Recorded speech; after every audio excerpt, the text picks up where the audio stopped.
would like to give the word to Dietmar.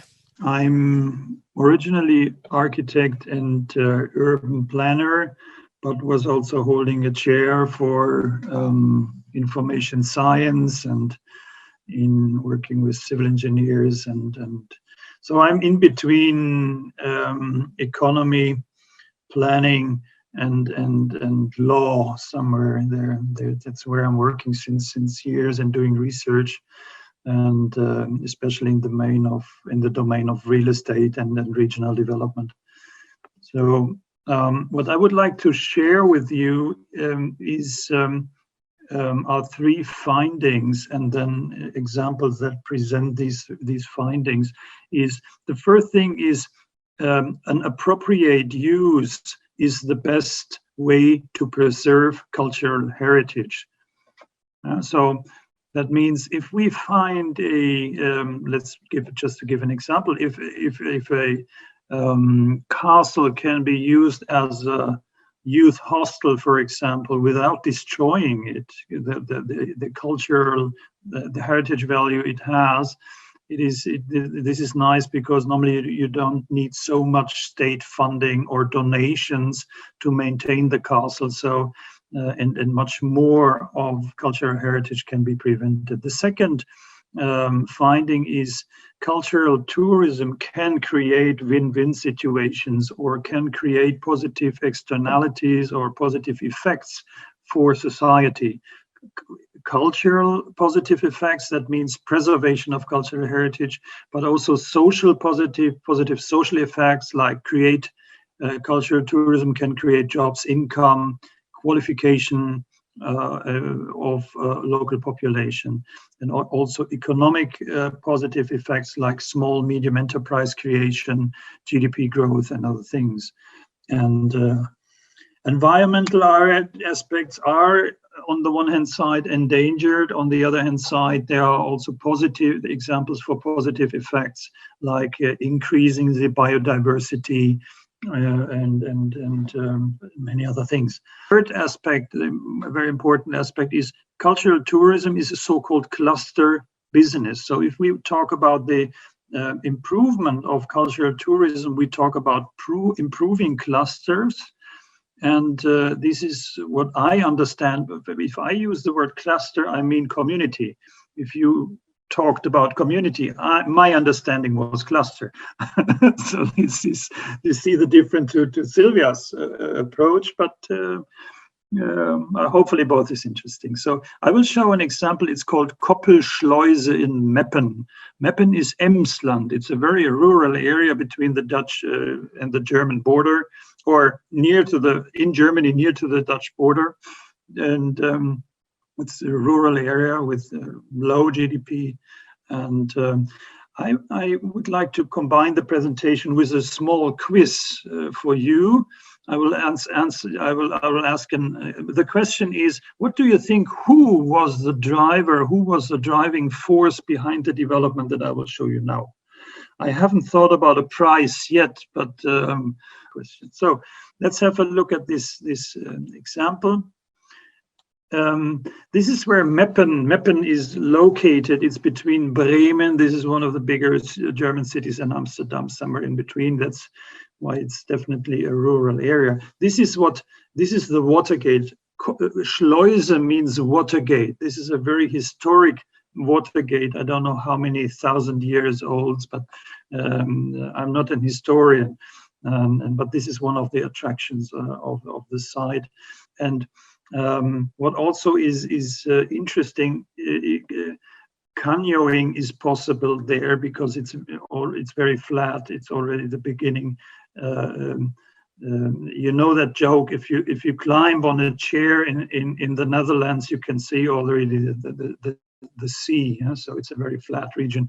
That's why canyoning is one of the offers that is interesting there for tourism. The other is archaeology. These are the other slides that were found concerning the archaeological museum there in Emsland, and the other is a youth hostel there. Yeah, I'm just showing you the attractions of the region that were combined in the cluster, and behind all these things are organizations. Yeah, these canoeing, there's a association offering that. You have that with climbing. This is a governmental museum.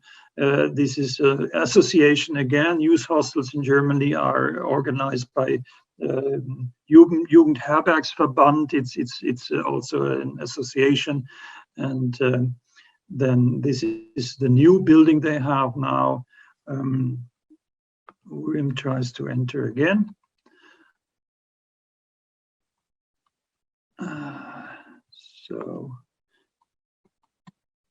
And there is the other asset the region has is a association of artists led by a teacher of art. So they offer courses for art, and so if I go there with my family, I can learn drawing, and my kids, there are offers for that, for locals, but also for tourists.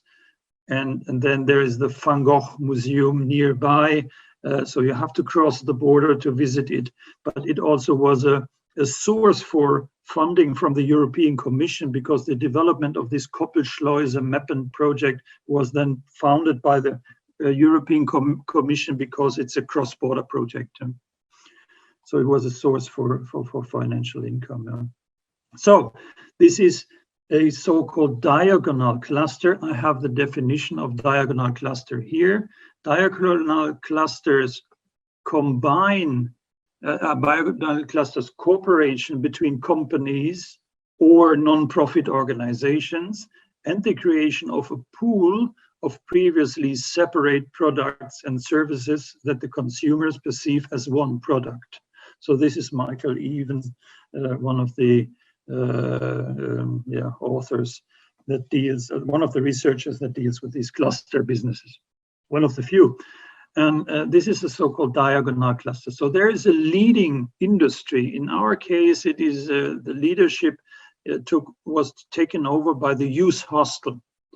And it's a special type of youth hostel because it's a youth cultural hostel, or a cultural youth hostel, because it combines also cultural offers, like these courses for drawings and modeling and sculpturing and these things in a new building. It's not a historic building, but they also have historic buildings there on site. And if I, for example, go with doctoral students there, I call the youth hostel and say, listen, I will come with 10 doctoral students. We would like to we will stay there for 5 days. Every morning we need a seminar room, and in the afternoon we would like to do something cultural or something with sports. And then this youth hostel offers us a trip to Fangok Museum. They offer us painting courses, maybe outside as leisure activities, a tour with canoes, or a visit in the archaeological museum, or many other things. And they also organize the traffic, the transport issues by bus or whatever. They also send us information how we come from Vienna to Meppen, and we can. The offer is in a package, and I can choose certain things. Like I said, listen, Van Gogh, I don't like Van Gogh. We don't go there. Or I hate canyoning. We don't do that. Or whatever. So we can choose, and with one signature, I book all that, and I get one bill. And I have very, very little effort to organize a trip with my doctoral students.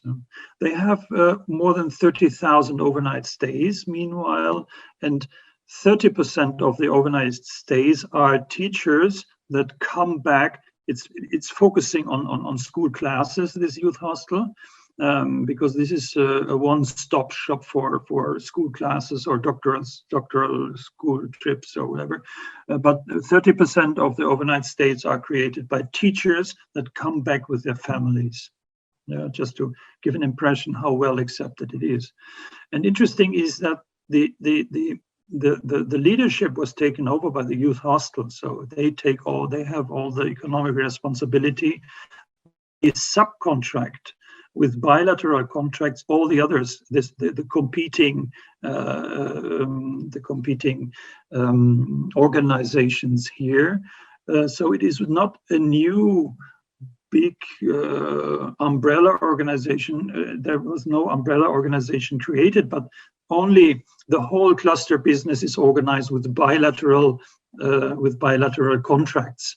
And this is how they professionalized their relationships. And of course, the main the basis for that business are liable offers. So you have to be able to trust if somebody offers a canoe tour, then there is a canoe tour. The liability is a very important issue for that type of business.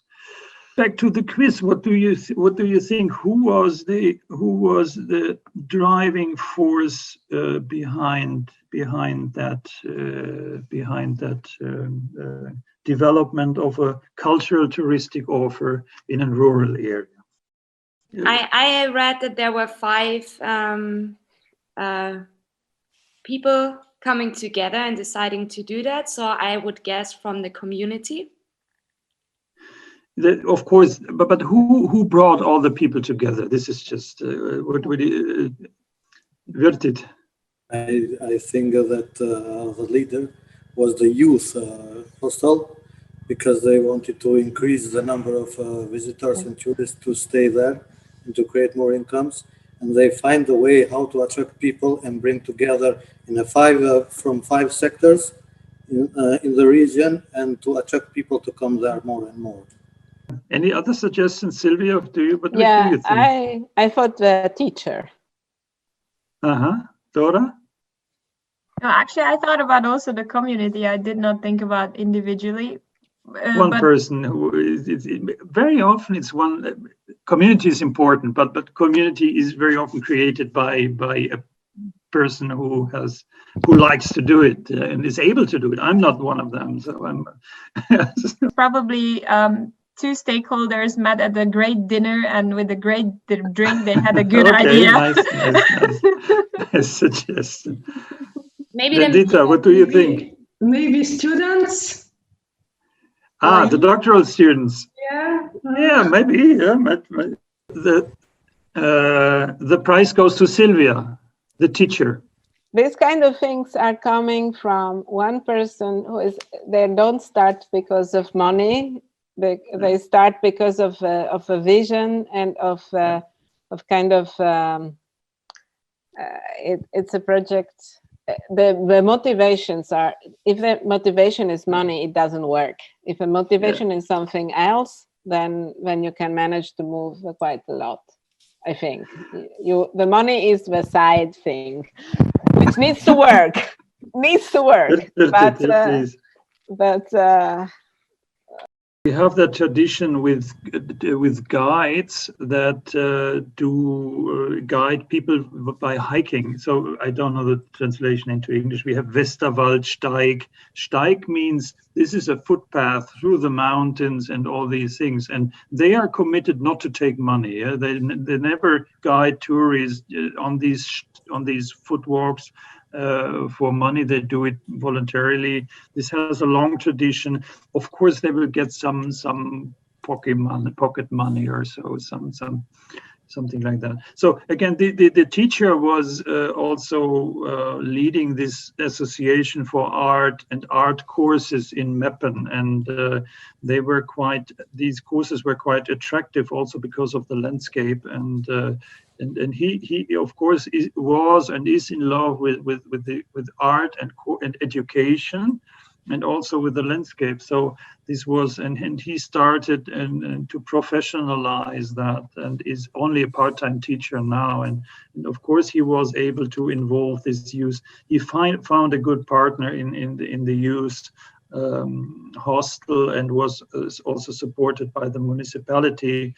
And But also all the other answers could have been correct as well, by the way. Yeah, so it happens by accident somehow. But my impression is what we need is a good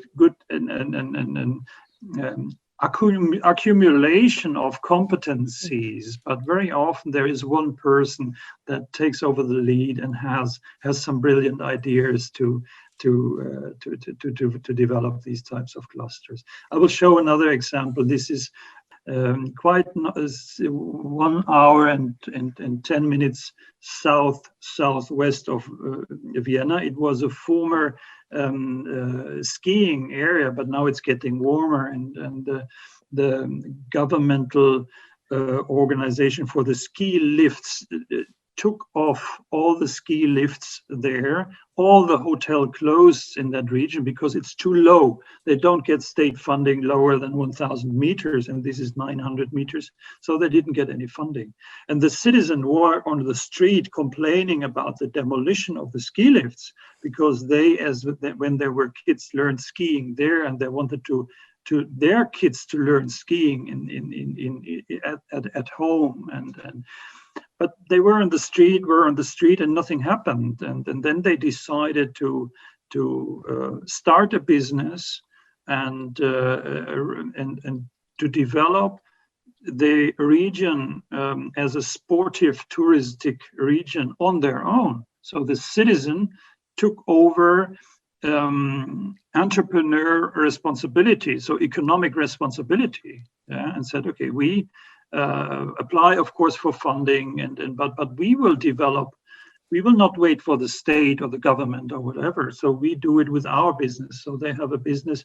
It's called Erlebnis Arena. Now they have again skiing. They have ski lifts for kids especially, and they have these mountain bike trails here in the forest. So they have summer and winter tourism, and it's a very, very interesting example for a citizen-driven touristic economic development of a region. And this is where you can look up micro clusters and get more into the theory of the clusters. And we have in a European project, develop a training program for heritage site management. You can find it here.